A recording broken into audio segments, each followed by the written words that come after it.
Salut tout le monde, bienvenue à cette quatrième vidéo sur le jeu Fire in the Lake publié par GMT Games en 2014. Dans cette vidéo, on va voir les opérations et les Special Activities de la République du Vietnam. C'est assez standard là, par rapport à tout ce qu'il y a dans les coins précédents, puis qui a trait au gouvernement, là. Mais quand même, on va passer à travers dans l'ordre et la discipline.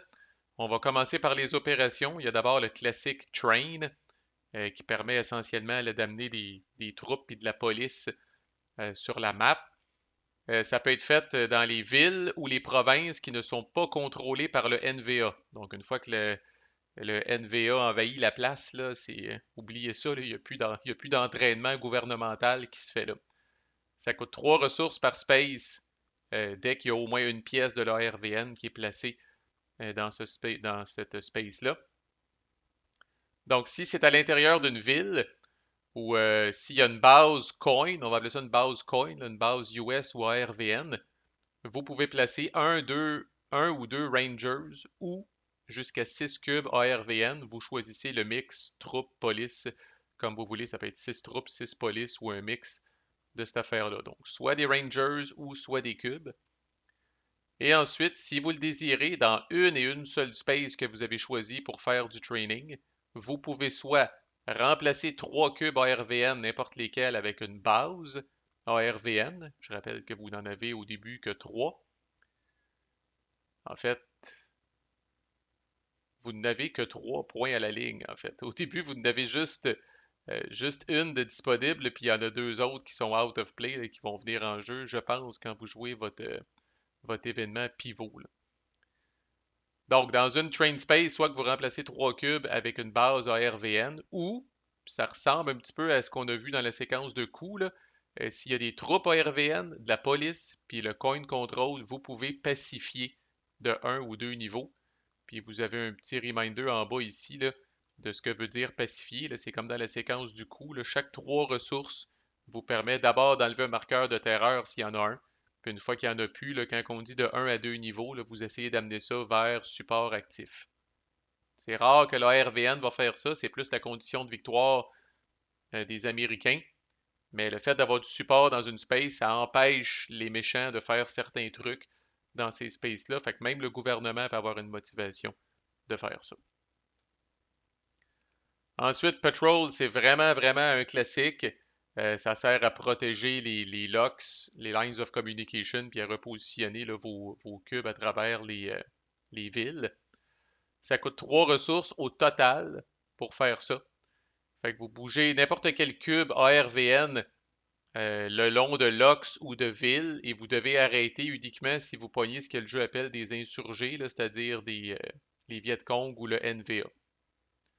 Fait que vous pouvez, là, au début de la game, là, il y a pas du tout de méchants là, sur les locks, là.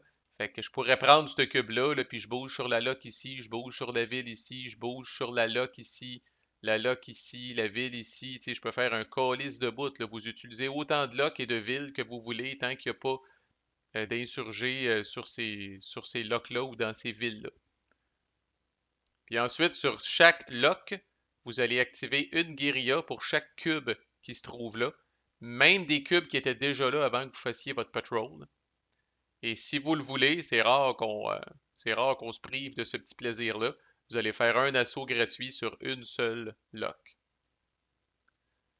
Fait que c'est économique en esti pour 3 de ressources, là. En tout cas, tant que les locks sont relativement dégagés. Là, quand il commence à avoir des guérillas sur les locks, là, on est un petit peu moins mobile avec ça, là. Mais si les insurgés ont le malheur de laisser les locks tranquilles, ou le bonheur dans votre cas de laisser les locks tranquilles, vous pouvez faire un crise de bout avec ça. Puis un petit assaut gratuit en plus, puis comme je disais, c'est assez cheap, 3 ressources au total. Si vous faites ça dans le cadre d'une opération limitée, c'est drastiquement réduit là, comme scope. Là. Vous êtes obligé là, de choisir, dans le fond, là, une seule lock ou une seule ville comme destination. Là. Puis si c'est une lock que vous choisissez, vous allez quand même avoir droit à l'assaut gratuit sur cette lock-là spécifiquement. Mais c'est une belle affaire à faire quand vous avez là, quand vous pouvez faire là, une opération complète. Ensuite, le sweep, c'est la première opération là, que j'en ai parlé un petit peu dans la séquence de coups. C'est écrit Not in Monsoon. Euh, Le monsoon, ce qu'il appelle, dans le fond, c'est si la carte sur laquelle vous êtes en train de jouer est juste avant un coup, il appelle ça le monsoon, et dans ce cas-là, le sweep n'est pas possible. Vous ne pouvez pas faire de sweep via les voies naturelles, via une opération naturelle, si la prochaine carte qui suit est un coup. Sinon, autrement, là, quand vous le faites, bon, ben, ça coûte 3 ressources par space que vous sélectionnez. Ça peut se faire dans n'importe quelle province ou n'importe quelle ville. La procédure, c'est que vous bougez des troupes, donc spécifiquement des troupes. Vous avez le droit de bouger dans une lock s'il n'y a pas d'insurgés, d'abord, et ensuite dans une space adjacente. Puis une fois rendu sur place, c'est le but du sweep, là, c'est d'activer des guérillas. Fait que vous allez activer une guérilla ennemie par cube qui se trouve là. Troupes et police. Fait que le sweep permet de bouger uniquement des troupes, mais si les troupes arrivent sur des spaces où se trouve de la police, ils déniaisent la police un petit peu, puis la police les aide à trouver des méchants. Fait que vous activez une guérilla par chaque cube qui est là, ou chaque ranger qui est là. Par contre, si vous êtes dans de la jungle, c'est un cube. En fait, c'est une guérilla pour chaque 2 cubes. Fait que ici, c'est de la jungle, là, fait que ça me prend 2 cubes pour venir activer une guérilla qui est là. Fait que par exemple, supposons que j'avais 2 polices ici, puis je décide de faire un sweep. Rappelez-vous, vous payez pour les destinations seulement. Fait que là, je décide de faire un sweep pour une raison X ici. Je bouge uniquement des troupes. Cette police-là peut pas suivre. On va dire qu'il y avait juste une police. Ces 2 polices-là peuvent pas suivre. Je bouge uniquement des troupes. J'arrive ici. Et là, je check. Je suis dans de la jungle. Fait que je peux activer une guérilla pour chaque 2 cubes, incluant la police qui, je le rappelle, se trouvait déjà là. Fait que là, je viendrai activer une seule guérilla. C'était pas le move du siècle, mais quand même. À noter que si j'avais eu des troupes ici, elles auraient pu d'abord utiliser cette lock-là et ensuite s'en venir ici, dans la même destination finalement. Et rappelez-vous, je paye pour les destinations. Je paye pas pour les sources ou les origines. Je paye pour les destinations. Donc, dans ce cas-là, effectivement, j'aurais pu amener 2 autres troupes qui auraient d'abord essentiellement transité par la lock qui est ici, puis après ça, qui auraient droppé ici. Puis là, ça m'aurait permis d'activer les 2 guérillas, puis j'ai 5 cubes au total, même si c'est de la jungle. Puis là, mais encore, ce qui vient compléter ça, c'est l'assaut, qui permet vraiment d'éliminer des forces ennemies. 3 ressources par space sélectionnées. Dans chaque space, vous devez remover une pièce active.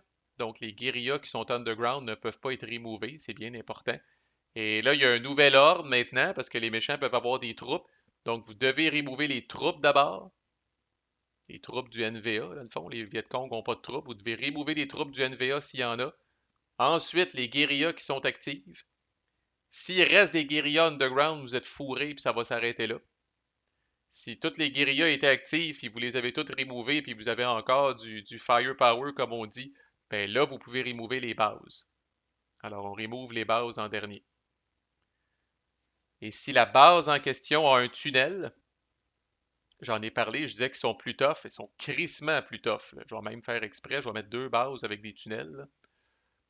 Fait que s'il y a des bases avec des tunnels, puis j'ai encore, comme je dis, du punch, puis je suis encore capable de remover, là, je vais lancer un dé, un seul, même s'il y a 2 bases avec un tunnel. Si je pogne si je pogne 1 à 3, il se passe rien, puis c'est terminé. Si je pogne 4 à 6, j'enlève un tunnel. C'est tout. La base reste là. Il va falloir que je refasse un assaut pour me débarrasser de la crise de base. C'est vraiment tough. Là. Les bases avec des tunnels, là, vous êtes mieux de. Il y a des événements qui les enlèvent plus facilement là, parce que par les voies naturelles, c'est dur en crise. Là. Fait que vous enlevez une pièce et demie pour chaque 2 troupes ARVN si vous êtes dans de la jungle ou dans du lowland. Donc ce type de terrain-là. Puis ce type de terrain-là, il n'y a que les troupes qui sont comptabilisées. Puis chaque 2 troupes permet d'enlever une pièce. La Highland, c'est le pire terrain parce que là, ça prend 3 troupes pour enlever une pièce. C'est vraiment de l'ouvrage des montagnes. Dans les villes ou sur les locks, c'est là que c'est le plus facile parce que non seulement c'est seulement 2 cubes que ça vous prend, mais vu que c'est seulement 2 cubes que ça vous prend, la police participe. Dans les villes puis les locks, les polices participent. Mais dans la jungle, le lowland et les highlands, essentiellement en province, la police ne participe pas. Là. Et si jamais vous enlevez une ou des bases, vous augmentez le aid de 6 par base removed. C'est bon pour la propagande, puis c'est bon pour le moral des troupes. Si on a réussi à lui remover des bases, donc il y a plus d'argent qui va arriver au prochain tour pour venir supporter les efforts au Vietnam. Fait que c'est votre kit de base. Encore là, si vous êtes familier avec les coins, vous vous dites peut-être, My God, c'est un quatrième jeu que j'aurais pas besoin de beaucoup de pratique, là, parce que Train, Patrol, Sweep et Assault là, pour le gouvernement, là, c'est dur d'être plus classique que ça. Ensuite, les activités spéciales, ça va ressembler pas mal à Distant Plain. Govern ressemble beaucoup. Ce qu'on appelle gouverner, entre guillemets, là. Euh, donc ça, c'est pour augmenter le aid ou le patronage. Ça dépend comment vous filez comme gouvernement, là. Ça accompagne soit train ou patrol comme opération. Les activités spéciales accompagnent toujours certaines opérations. Vous pouvez faire ça dans une ou deux spaces contrôlés par les coins avec du support. Et ça ne peut pas être Saigon et ça ne peut pas être une space que vous avez sélectionnée pour faire du training. Fait que si l'opération que vous avez faite juste avant de faire govern, c'est train, vous ne pouvez pas prendre gouverner dans les mêmes spaces dans lesquels vous avez fait de l'entraînement. Donc, vous avez cette limitation-là. Ou vice-versa, parce que je rappelle qu'on fait les opérations puis les special activities dans l'ordre qu'on veut. Fait que si j'ai gouverné dans une space puis je veux faire du train, ben, je pourrais pas trainer dans cette space-là. Et quand je disais ça dépend comment vous filez, ben, chacune des deux spaces que vous sélectionnez, soit que vous ajoutez 3 fois la population au aid. Bon, Chris, là, vous faites ça dans une ville un peu populeuse, là. Euh, Faites ça à Hugh, par exemple, là, qui est une cible légale, c'est coin contrôlé. Ah non, c'est pas légal parce qu'il n'y a pas du support. Fait qu'une raison pour laquelle le gouvernement pourrait peut-être vouloir mettre du support, mais Hugh, dans ce cas-là, là, c'est une cible légale et les coins contrôlés, il y a du support. 3 fois la population au aid, c'est plus 6 au aid. Ou typiquement, on va voir ça plus vers la fin de la game, ou en tout cas, un ARVN subtil va faire ça une fois de temps en temps, là.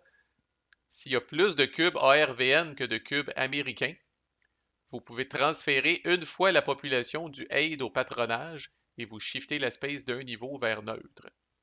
Alors ici, j'ai plus de cubes ARVN que j'ai de cubes US. Il y a 4 cubes ARVN, 0 cubes US. Fait que là, si je veux, si je me sens un petit peu plus crapaud, je pourrais faire l'envers de la médaille du govern, c'est-à-dire la space shift vers neutre. Dans ce cas-là, elle devient neutre complètement. Et là, elle a deux de valeur de population. Fait que là, dans le fond, ce que je pourrais faire, c'est plus facile de le faire par en bas ici. West. Alors, je réduis le aid de 2, qui était la valeur de la population, et j'augmente le patronage de 2. Fait qu'on nuit au aid, on améliore le patronage vraiment au détriment du aid. Ça, c'est vraiment quelque chose que. Puis en plus, on scrape un petit peu le support de la. Fait que ça choque l'Américain un peu. S'il y a des tensions dans ce jeu-là entre l'ARVN puis l'Américain, c'est vraiment avec l'activité spéciale de Govern. Fait que ça peut mettre l'Américain un petit peu en pétard. Le transport, dans le fond, vous avez une seule source. Vous choisissez une source, une space source. Fait que vous pouvez bouger de cette space-là jusqu'à 6 troupes ARVN ou Rangers. Ils peuvent aller dans des locks adjacents et des villes. Puis après ça, ils vont finir dans n'importe quelle destination adjacente. Fait que c'est une seule source, mais ça peut être plusieurs destinations. Vous stoppez dès que vous croisez des insurgés. Et vous flippez tous les Rangers sur la map. Ça, c'est une des affaires, je suis convaincu, qui est missée dans beaucoup de games de Fire in the Lake de par le monde. Vous flippez tous les Rangers sur la map underground, pas juste ceux qui ont bougé. Fait que j'en ai-tu des. Fermez ça 2 secondes, là. J'en ai-tu des Rangers sur la map au début? Fait que je pourrais prendre, là, je pourrais dire, bon, ben, OK, je fais un transport, je pars de Camran, je vais bouger ces deux troupes-là, puis ces deux Rangers-là. Fait qu'un Rangers pourrait s'en venir ici, puis admettons que j'avais un autre Rangers ici, puis admettons qu'il était actif en plus. Puis là, la troupe ici, elle pourrait bouger là, elle pourrait bouger là. Là, comme je disais, c'est le principe aussi, là, un peu comme le patrol, que je peux suivre des locks puis des villes à l'infini tant que je pogne pas de guérilla, là. Fait qu'elle pourrait s'en venir ici, qui est une autre destination. Cette troupe-là pourrait descendre à la place puis s'en venir, par exemple, ici. Puis une fois que ça c'est fait, je flippe tous les Rangers sur la map underground, incluant, comme je disais, là, ceux qui n'ont pas bougé. Fait que, si vous avez une concentration de troupes et de Rangers dans une space, ça peut être bon si vous voulez les envoyer aux 80, prendre le coin control de certaines places, préparer un sweep, préparer un assaut. Ça peut être une special activity intéressante. Puis le raid, qui est peut-être ce qu'il y a de nouveau, de par la présence des Rangers, là. Fait que le transport peut accompagner n'importe quelle opération, ça je l'avais pas dit. Le raid peut accompagner patrol, sweep ou assault. Vous pouvez faire ça dans une ou deux spaces. Chaque space que vous avez choisi, vous pouvez, si vous voulez, bouger des rangers qui sont adjacents à ces spaces-là dans la space. Ensuite, toujours si vous voulez, vous activez un ranger qui doit être underground pour enlever deux pièces ennemies. Les bases en dernier, puis vous ne pouvez pas toucher au tunnel dans ce cas-là. Mais autrement, vous avez pas. Il y a plusieurs limitations que vous contournez par rapport à l'assaut. Vous n'avez pas besoin de cibler des troupes en premier. Ça, c'est le premier gros avantage. Deuxième gros avantage du raid, évidemment, c'est que vous pouvez décalisser des guérillas underground. Ça, c'est assez unique, là. Fait que supposons que j'ai le ranger qui est ici, là. Puis, je vais mettre ça encore plus dramatique, là. Je me retrouve dans une situation comme ça, là. Ça, dans un assaut, ça calisse à rien, là. Eh bien, je pourrais avoir 28 troupes ici, un assaut, ça calisse à rien parce que la guérilla est underground puis elle bloque tout le reste. Mais ça ici, un raid active, merci, bonsoir. Oups, il n'y a plus de guérilla, j'enlève les bases en dernier, mais c'est tout ce qui reste, j'enlève même la base. Fait que c'est chiant en asti, là. Raid, ben je veux dire, c'est chiant si vous n'êtes pas, excusez, dans ma game, je joue le Viet Cong. J'ai un petit biais. Mais je veux dire, Raid, c'est puissant. Pour le RVN, c'est quand même puissant. Et donc, les Rangers sont puissants et sont précieux. Et vous n'avez que deux Rangers au début de la game. Il y en a trois autres qui patientent dans le out of play qui peuvent venir en jeu là, via des événements, je crois, là. Encore là, peut-être via cette. Ouais, All Out of Play RVN Available. Fait que ce que je disais tantôt, même affaire pour les bases, là. Quand le joueur de la RVN, souvent c'est lui qui va jouer sa Pivotal Event en premier à cause de son effet, là.